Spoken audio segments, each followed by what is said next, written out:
Assalamualaikum warahmatullahi wabarakatuh. Hai, halo. Apa kabar hari ini anak-anak hebat? Senang sekali pada kesempatan hari ini kita akan belajar bersama anak-anak hebat.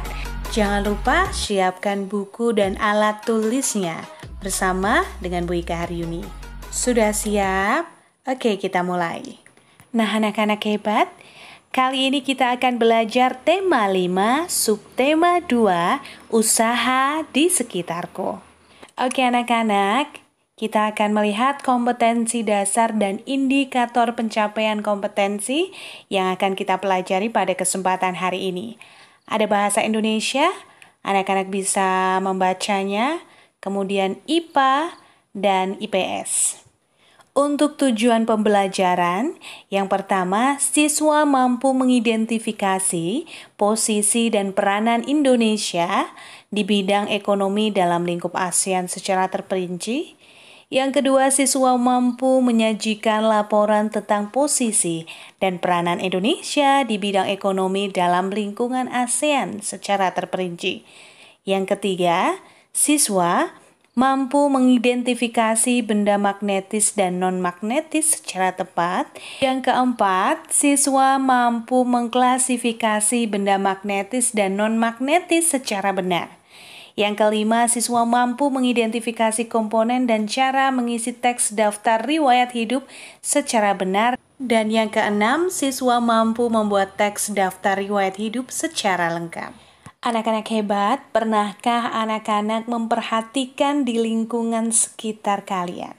Pernahkah kalian melihat usaha yang dilakukan seseorang, misalnya mereka berjualan? Nah, sebelum kita berbicara mengenai usaha di sekitar kita akan berbicara apa sih sebenarnya usaha itu? Usaha itu merupakan sebuah aktivitas yang dilakukan seseorang agar bisa mendapatkan apa yang diinginkannya. Tidak hanya memberikan keuntungan bagi diri sendiri, namun ada juga banyak manfaat usaha bagi masyarakat yang mungkin belum banyak diketahui. Dan kita akan belajar bersama ya. Nah, sekarang Bu Ika punya 3 jenis usaha. Contoh ya. Yang pertama adalah jasa salon, yang kedua bengkel, yang ketiga fotokopi. Nah anak-anak, kita akan membahas terlebih dahulu usaha nomor 1, yaitu usaha salon. Usaha salon kecantikan itu tidak akan pernah hilang pesonanya, karena banyak sekali yang ingin menjaga dan merawat penampilannya. Nah anak-anak, ternyata bisnis salon itu tidak hanya sekedar pangkas rambut atau potong rambut saja ya, tapi melayani segala hal yang berkaitan dengan kecantikan dan perawatan tubuh. Mulai dari potong kuku, krim bat, rias wajah, manicure, pedicure, spa, dan perawatan tubuh lainnya. Nah, salon ini adalah memberikan pelayanan usaha jasa. Semakin memuaskan para pelanggan, semakin banyak yang datang. Usaha berikutnya yaitu bengkel. Setiap tahunnya dapat dipastikan jumlah sepeda motor itu selalu meningkat. Maka kita bisa melihat semakin banyak pula bengkel-bengkel yang berdiri di sekitar kita. Nah, yang pasti peluang untuk yang namanya mendirikan bengkel ini tidak diragukan lagi karena keuntungannya juga luar biasa kalau dijalankan dengan sungguh-sungguh. Nah, usaha selanjutnya yaitu membuka jasa fotokopi. Fotokopi adalah jasa yang sangat dibutuhkan apalagi di lingkungan sekolah. Tidak hanya siswa yang membutuhkan fotokopi, bahkan Bapak Ibu guru dan masyarakat juga memerlukan jasa fotokopi ini. Oke anak-anak, dari 3 contoh usaha tadi, sebenarnya apa sih manfaat dari sebuah usaha itu? Manfaat usaha yaitu yang pertama membuka lapangan pekerjaan. Manfaat kedua mensejahterakan masyarakat. Yang ketiga, mendorong masyarakat untuk membuka usaha. Yang keempat, membangun kesejahteraan lingkungan. Dan yang kelima, memberikan contoh positif. Anak-anak, dari ketiga contoh usaha tersebut pasti dalam setiap usaha itu memerlukan peralatan. Contoh di salon memerlukan gunting, hair dryer, kemudian mesin pencukur rambut. Sementara untuk di bengkel ada kunci Inggris, kunci busi, kemudian obeng, dan lain-lain, bahkan sampai kompresor. Itu contoh peralatan yang dibutuhkan.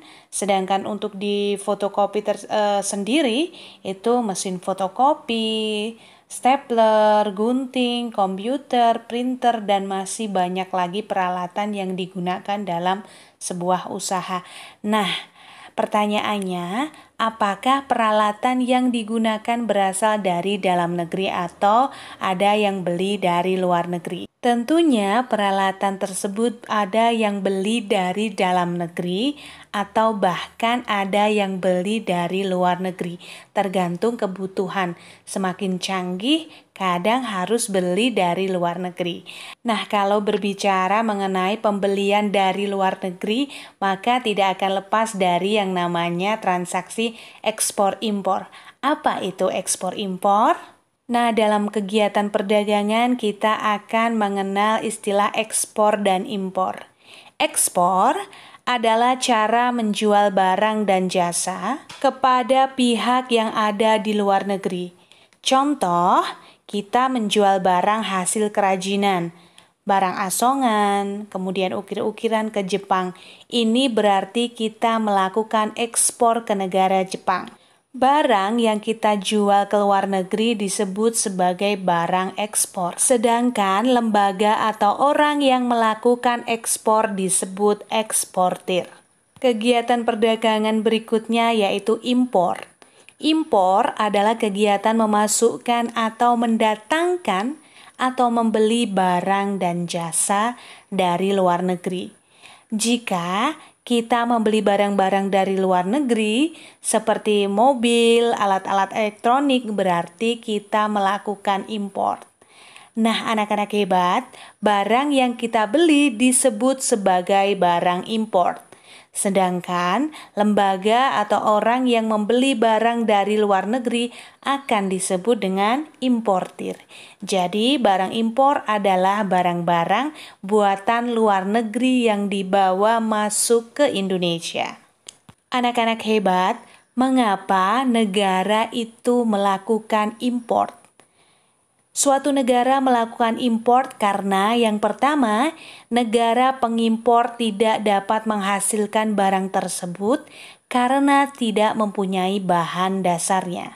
Yang kedua, negara pengimpor dapat memproduksi barang impor tetapi biaya lebih mahal. Nah, yang ketiga, negara pengimpor dapat menghasilkan sendiri tetapi jumlahnya belum memenuhi. Contoh, kita mengimpor beras dari Thailand sebab kebutuhan beras dalam negeri belum tercukupi. Anak-anak hebat, perhatikan bacaan berikut. Masih seputar kegiatan perdagangan. Ekspor batik terus meningkat. Kementerian Perindustrian menargetkan ekspor produk batik hingga 2019 mencapai 1,5 miliar USA atau sekitar 22,07 triliun. Berdasarkan data Kementerian Perdagangan, ekspor produk batik cenderung meningkat setiap tahun. Pada periode Januari-April 2015, nilai ekspor mencapai 1,8 juta US dollar atau 1,2 triliun jika dibandingkan dengan ekspor 2013. Ekspor pada tahun 2014 mencapai 340 juta US dollar atau senilai 5 miliar. Jumlah itu meningkat 17% jika dibandingkan dengan ekspor tahun 2013.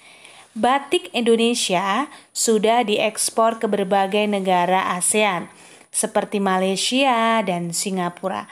Selain itu juga ke negara Amerika, Eropa, dan Australia. Dari bacaan tersebut kita wajib berbangga hati karena produk Indonesia telah mendunia, salah satunya adalah batik, dan kita harus mendukung gerakan buatan Indonesia ini karena produk-produk Indonesia semakin keren dan diterima di kancah dunia. Dengan meningkatnya ekspor batik itu menunjukkan bahwa Indonesia berperan dalam peningkatan usaha mikro kecil dan menengah atau UMKM dan menjembatani distribusi pasar serta mendorong peningkatan kerjasama ekonomi ASEAN dengan mitra negara lainnya. Berbicara mengenai ASEAN, berikut merupakan peran Indonesia di bidang ekonomi ASEAN. Yang pertama, mendukung terbentuknya masyarakat ekonomi ASEAN. Yang kedua, ikut serta berperan dalam lumbung padi ASEAN.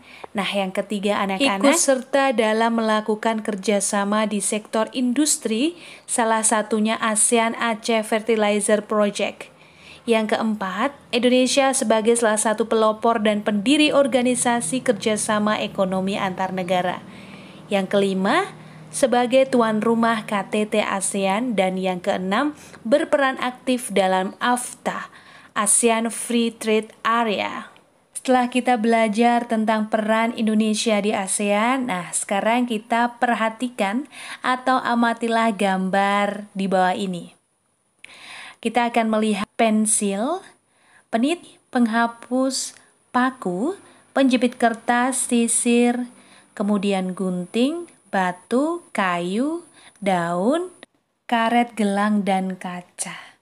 Nah, dari gambar tersebut, anak-anak hebat, benda manakah yang bisa ditarik oleh magnet? Kita akan belajar bersama ya. Ya, kita perhatikan gambar tadi, kemudian memasukkan benda-benda tadi di dalam kolom ini. Yang pertama ada pensil, itu tidak bisa ditarik, kemudian peniti bisa ditarik oleh magnet tentunya. Kemudian yang ketiga penghapus pensil tidak ditarik, paku bisa ditarik, klip buku bisa ditarik, sisir tidak bisa ditarik magnet, 7 gunting bisa ditarik, batu, kayu, daun, karet, gelang, dan kaca tidak bisa ditarik. Nah, setelah kita tadi belajar mengelompokkan mana benda yang bisa ditarik oleh magnet dan mana benda yang tidak bisa ditarik oleh magnet, maka kita menuju pada pengertian benda magnetis dan non-magnetis. Apa itu bahan magnetis? Bahan magnetis yaitu bahan yang dapat ditarik oleh magnet dengan cukup kuat. Bahan magnetik disebut ferromagnetik. Contoh seperti yang telah kita kerjakan tadi, peniti, paku, gunting, klip buku itu termasuk bahan magnetis. Dan contoh lainnya adalah besi, baja, besi silikon, nikel, dan kobalt. Sedangkan bahan non-magnetik adalah bahan yang tidak dapat ditarik oleh magnet. Contohnya daun, sisir, kaca, batu, kayu, dan lain-lain. Nah, itu tadi anak-anak hebat, bahan magnetis dan non-magnetis. Nah, sekarang anak-anak hebat, kita perhatikan iklan berikut ini. Iklan tentang lowongan kerja. Iklan lowongan pekerjaan biasanya dibuat untuk mencari karyawan yang sesuai dengan bidangnya. Nah, di iklan lowongan pekerjaan sendiri, anak-anak bisa melihat apa saja sih syarat yang harus dipenuhi untuk mendaftar dan juga harus melampirkan beberapa syarat lainnya. Dari contoh iklan lowongan kerja, kita bisa melihat persyaratan untuk mendaftar di sana dan kemudian persyaratan yang dilampirkan. Persyaratan yang dilampirkan biasanya berupa berkas. Di dalamnya berisi lamaran kerja, fotokopi KTP, fotokopi kartu keluarga, foto ijazah terakhir, kemudian mencantumkan nomor HP, mencantumkan email yang aktif, ada juga yang meminta foto berwarna. Setiap perusahaan itu memiliki persyaratan yang dilampirkan, tapi yang tidak kalah Pentingnya yaitu membuat daftar riwayat hidup. Apa itu daftar riwayat hidup? Daftar riwayat hidup merupakan sebuah dokumen yang memberikan gambaran mengenai pengalaman kerja secara singkat, sekaligus menjelaskan mengenai sejarah seseorang dari mulai pendidikan awal hingga perjalanan karir. Sedangkan fungsi daftar riwayat hidup yang pertama adalah untuk memperkenalkan diri kepada perusahaan. Yang kedua, untuk mengklasifikasikan pelamar berdasarkan jenjang pendidikan dan pengalamannya. Yang ketiga, untuk mengetahui kemampuan dan keterampilan pelamar. Nah, yang berikutnya untuk mengetahui nilai gaji yang pantas bagi seorang pelamar. Sekarang kita akan melihat contoh kurikulum vitae atau daftar riwayat hidup. Dari situ kita akan melihat banyak sekali hal yang harus diisi. Yang pertama ada nama, kemudian tempat tanggal lahir, ada alamat yang tertera sekarang, kemudian nomor telepon yang aktif atau nomor HP, kemudian email yang aktif, kemudian jenjang pendidikan dari SD sampai universitas. Jika si pelamar memiliki pendidikan non-formal atau kursus, bisa juga disertakan. Nah, hal lain adalah kemampuan yang dimiliki oleh pelamar. Bisa kita saksikan di situ kemampuan yang dimiliki oleh pelamar. Selain itu, pelamar juga menyertakan pengalaman kerja yang pernah dia dapatkan. Ya, demikian tadi anak-anak hebat pelajaran hari ini. Semoga pelajaran hari ini bermanfaat untuk anak-anak semua. Sampai ketemu lain waktu. Terima kasih. Wassalamualaikum warahmatullahi wabarakatuh.